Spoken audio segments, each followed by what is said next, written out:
Pessoal, vamos ver aqui as últimas notícias nos bastidores do sistema em Brasília.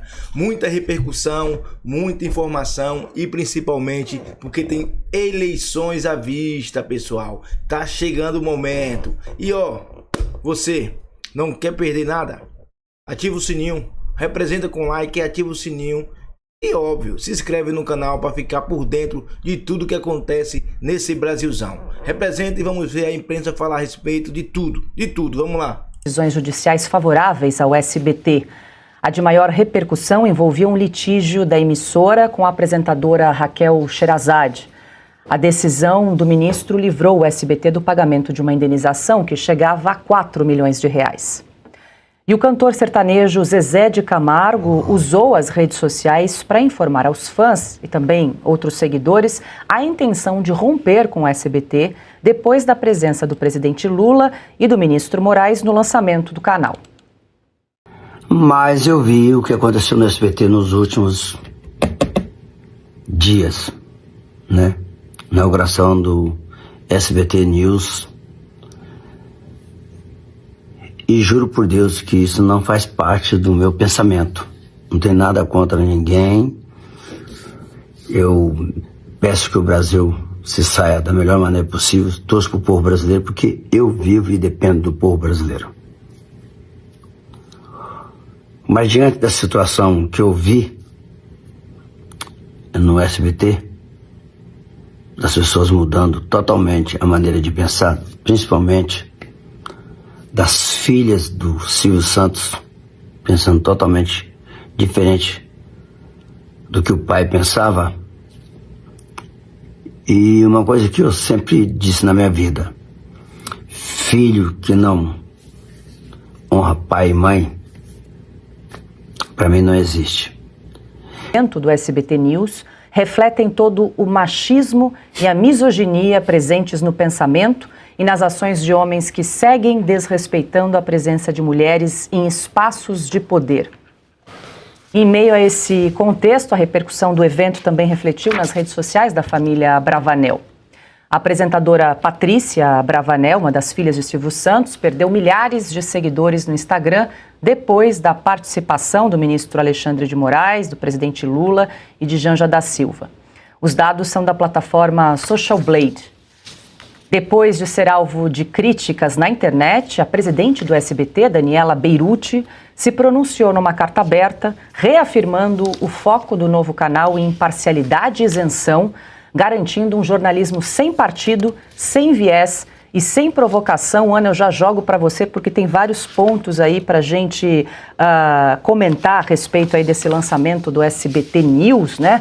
Fico pensando o que Silvio Santos acharia aí dessa iniciativa, né, das filhas, e o que faz o ministro do Supremo Tribunal Federal no palco de lançamento de um canal de jornalismo no país. Isso que para mim é inacreditável. Vou deixar, né, o comentário em volta do nome Silvio Santos para o nosso mestre, que acompanha a TV há tantos anos. Agora, imagens inimagináveis, porque, como você disse, um ministro do Supremo Tribunal Federal num palanque político. O que ele fez ali foi um discurso político, porque ele não é um ministro da corte, ele é um ativista, ele é um político, ele é um militante, ele é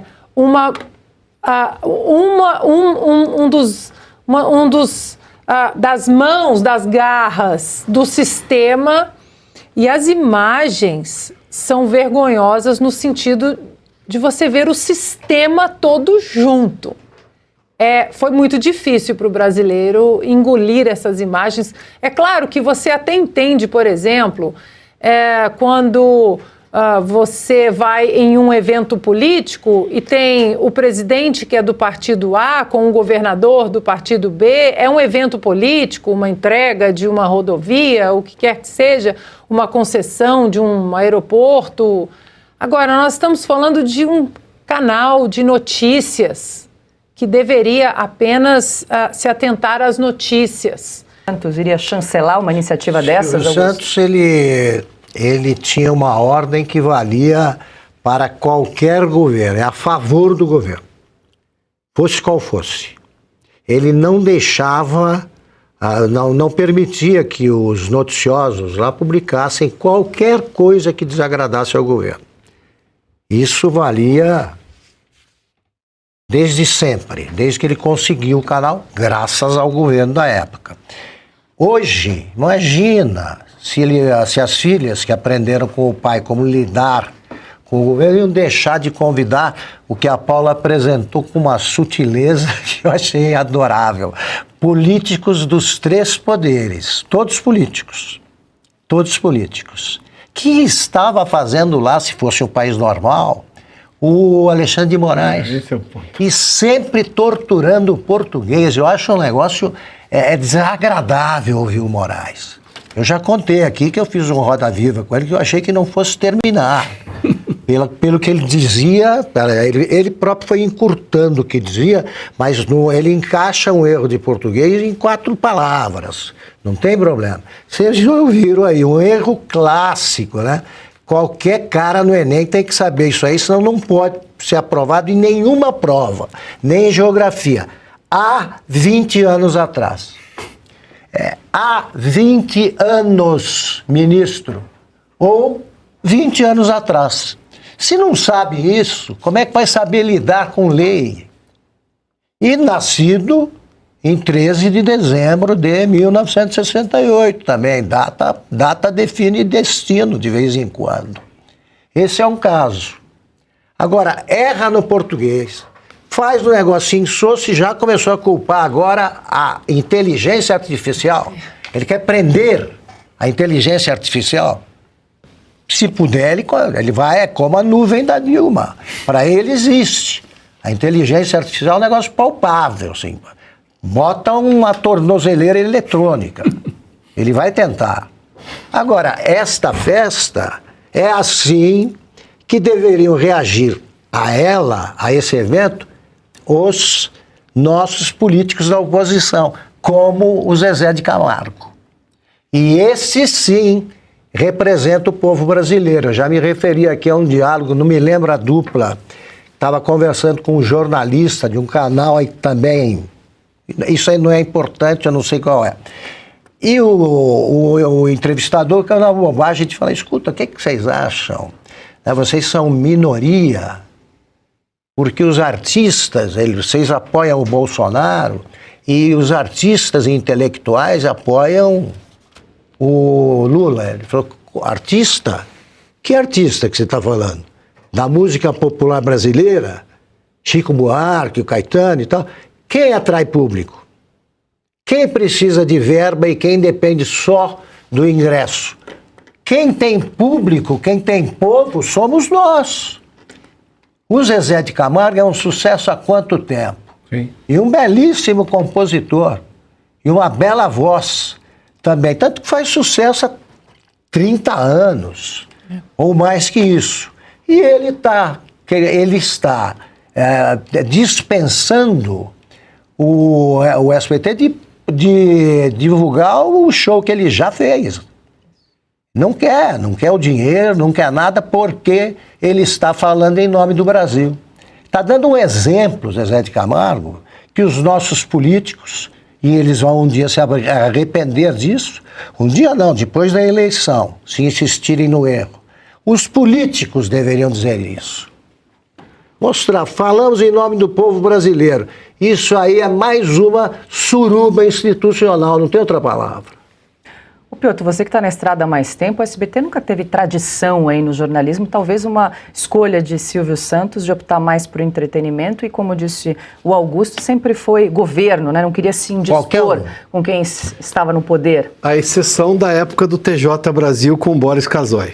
Pois é, mas Esse foi um interstício, podemos dizer assim. Um surto. Eu era repórter... Foi uma exceção, né, na história do SBT. Eu fui repórter do SBT de uma afiliada em Campinas, na época em que o Boris era o âncora e editor-chefe, podemos dizer assim. Acho que o Dácio trabalhava com ele também, mas ali... Na verdade, foi talvez a grande novidade do jornalismo brasileiro, e quem trouxe foi justamente o Silvio Santos, que não apostava muito em jornalismo, ao dar ao âncora o direito de dar opinião, que foi o que o Boris Casoy representou para o jornalismo brasileiro. O SBT tinha o segundo jornal do país em audiência naquele momento, né? Quando foi, Célia? Olha, eu trabalhei para o SBT em 94, 95 e 96. No finalzinho, quando eu saí do SBT, o Boris já tinha ido para a Record também. Pois é, governo Fernando Henrique. Governo Fernando Henrique. Que era... Não fazia nenhum tipo de censura. Havia críticas, sobretudo ao ACM, que era quase o dono do Congresso Nacional, você se lembra? Não? E o Boris não se furtava. Foi entrevistado Augusto recentemente aqui. Às terças-feiras, o Boris fazia críticas duríssimas, inclusive. Isso aí. Tem uma reportagem, inclusive, que está lá o ACM andava e andava um séquito atrás, assim, né? Porque era o estilo do ACM. Mas, neste momento, houve, sim, um espaço em que o SBT... Todo mundo queria, obviamente, o que o Jornal Nacional ia divulgar, sim, mas você queria saber o que o Boris tinha dito. O Silvio devia estar viajando, é muito para Miami. Mas essa foi uma, digamos, uma exceção à regra do próprio Silvio Santos. Depois também ele acabou e aí aquela coisa ficou, né? Tinha uma coisa no SBT que eles gravavam de noite um programa que ia ser exibido de manhã. É um negócio assim, jornalístico, assim, do dia, de noticiário. Acho que a Ana e o Augusto já mencionaram muita coisa aí. Mas veja só, né? Eu posso imaginar que você convide para um evento como esse, que tem que ser institucional, e o discurso precisa ser cuidadoso para ficar institucional.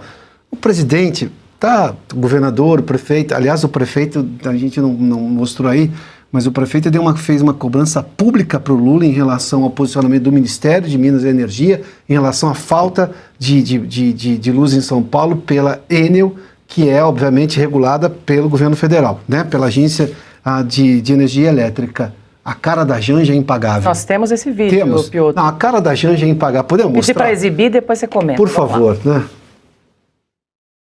Eu espero que na segunda-feira, na estreia, presidente, a gente não tenha ainda a cidade de São Paulo sem energia com a Enel, presidente. Você precisa nos ajudar nisso. Não está fácil. Mas que a gente...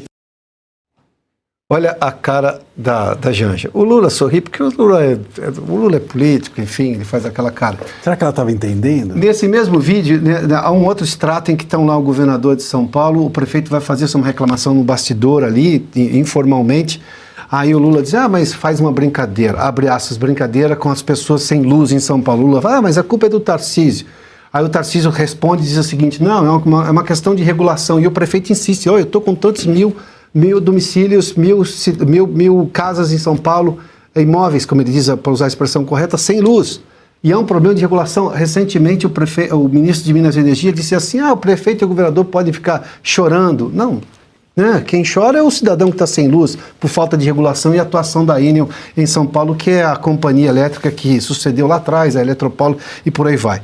Mas aí, voltando à sua questão institucional, rapidamente, Paula, os discursos acabaram se tornando políticos. O Alexandre foi lá falar de Magnitsky, o Lula foi lá falar de Magnitsky. Não, o discurso é para falar, olha, o Silvio Santos, isso aqui, aquela coisa de, até em respeito à cerimônia. Mas esse é um risco que a emissora correu, e aí ela responde pelas escolhas que ela fez. Vou pegar só rapidamente aqui, a Janja depois reclamando do Zezé, que é importante citar o Zezé, né? Tem muito mais gente incomodada com tudo que está acontecendo no Brasil. Nós estamos aqui todo dia, é verdade, muita gente se expôs na Avenida Paulista àquelas manifestações, mas tem muito mais gente incomodada com o que está acontecendo no Brasil. Quando surge a oportunidade, está aparecendo mais gente. Parabéns à manifestação do Zezé pela coragem. Aí a gente já diz assim que foi misoginia. Mas não tem como, o Silvio Santos só teve filha mulher, como é que seria? Porque tem que se referir às filhas, às herdeiras, a mulher e as herdeiras, como é que é misoginia? Não, ele só teve filha, então tem que falar das mulheres que estão no comando, muito pelo contrário, elas estão no comando. A Janja tem umas coisas que a gente não entende às vezes, mas aí eu prefiro que a Ana explique a Janja. Só voltando em relação à Enel, em relação ao vendaval, né, que atingiu São Paulo e algumas cidades próximas na última quarta-feira, dia 10, hoje ainda, dia 15, segunda-feira, cerca de 59 mil imóveis ainda permanecem sem luz na capital e algumas cidades aqui do entorno. Quer complementar, Augusto? Não, só pode terminar. Não, era isso, era só para trazer essa informação, seguinte, já que a gente trouxe, né, essa fala do prefeito de São Paulo. Falar de atitudes políticas, o Tarcísio e o prefeito perderam uma boa oportunidade de recusar o convite, dizendo que estavam cuidando de São Paulo por causa da Enel, que tem um contrato com o governo federal. Ou então mencionar isso publicamente. Exato. Você quer complementar antes de eu passar para o Marcília? 10 segundos. Eu acho que a fotografia perfeita deste evento, um evento da imprensa, onde um fotógrafo oficial do presidente impede um cinegrafista de registrar a conversa do presidente e do ministro. Ele tem o... Evento da imprensa. E o cargo dele é secretário especial de comunicação, um negócio desse, esse fotógrafo do presidente. Mais significativo que isso. E num espaço que não é o Palácio do Planalto, que daí seria público e deveria permitir a imagem. Ali é um espaço privado da empresa. Ou seja, ele se julgou dono ali. Ele decide o que pode e o que não pode ser mostrado. Bem lembrado, né? É estuquinho. Agora é hora de você aproveitar toda a oportunidade para você mostrar que é oposição. Tá? Não vá a um negócio desses. E diga isso. Olha a Enel, São Paulo é torturada por uma empresa que promete e não cumpre o que combinou com o governo federal. Agora, vale a gente dizer, se fosse bom para o Brasil, como disse o Lula do púlpito, eles não impediriam o fotógrafo, as fotografias serem feitas ou as conversas serem ouvidas, né? É tão bom para o Brasil que precisa ficar sigiloso. Tudo no Brasil vai para sigilo. E aí eles ainda dizem que isso é democracia ou é bom para o Brasil. Aliás, essa história da Magnitsky, vale a gente dizer, né, que se eles negociaram algo nosso, né, em favor do Moraes, de uma pessoa específica, isso é crime. Isso é desvio de finalidade. Você usar o Estado ou as coisas do Estado para beneficiar alguém, o Moraes e sua esposa. Isso é crime. Aliás, fica uma dica para a oposição que poderia fazer uma CPI aí da Magnitsky, podia convocar o Mauro Vieira, ou sabe-se lá quem mais, os irmãos Batista, convoca no Congresso para ouvir, sabe-se lá como essa negociação foi feita. A gente tem direito de saber se negociaram algo nosso, eu tenho direito total de saber. Agora, sobre esse evento, né, no dia do aniversário, né, ou um dia antes do aniversário do Moraes, o Augusto aqui lembrou, né? O Moraes faz aniversário no mesmo dia do AI-5. 13 de dezembro de 1968. Dizem, inclusive, há quem diga que são irmãos gêmeos. Exatamente. Univitelinos, né? O AI-5 e o Moraes. Agora, de qualquer maneira, o que choca é o Moraes estar nesse evento. O Moraes ser chamado... Por que ele está lá? Ele não é presidente da República, ele não é... Presidente do Supremo, nem presidente do Supremo. Qual é a razão institucional do Moraes estar lá? Agora, não, chamaram, tá, mas e qual a razão dele falar? Então, assim, e no momento pós-revogação da Magnitsky, se isso não foi de propósito por parte da emissora, bom, foi uma baita de uma ingenuidade, assim, do mínimo. Os jornalistas do SBT poderiam ter perguntado alguma coisa ao Moraes sobre o contrato. Pois é. Né, com o Banco Master. Aproveitar, né? Aproveita, ele está lá. Pessoal, a esperança nesse país, a esperança por um país melhor, cada dia que passa vai chegando a zero. A zero. Porque acabar já tá acabando. Eu mesmo já acabei com a esperança. Eu mesmo já não tenho esperança mais. E ó, vou falar uma coisa pra você. Se eu fosse o Zezé de Camargo agora, se eu fosse, eu se candidataria para presidente de 2026. Eu faria isso. E eu garanto que ele ganharia. Ele teria votos. Ele iria para o segundo turno e ganharia. Imagina uma chapa Caiado e Zezé de Camargo. Já pensou? Comente aí o que você acha disso. Zezé de Camargo para presidente. Seria uma boa? Use o espaço de comentário e dê a sua opinião. E representa com like, beleza? Tamo junto. Se inscreve no canal.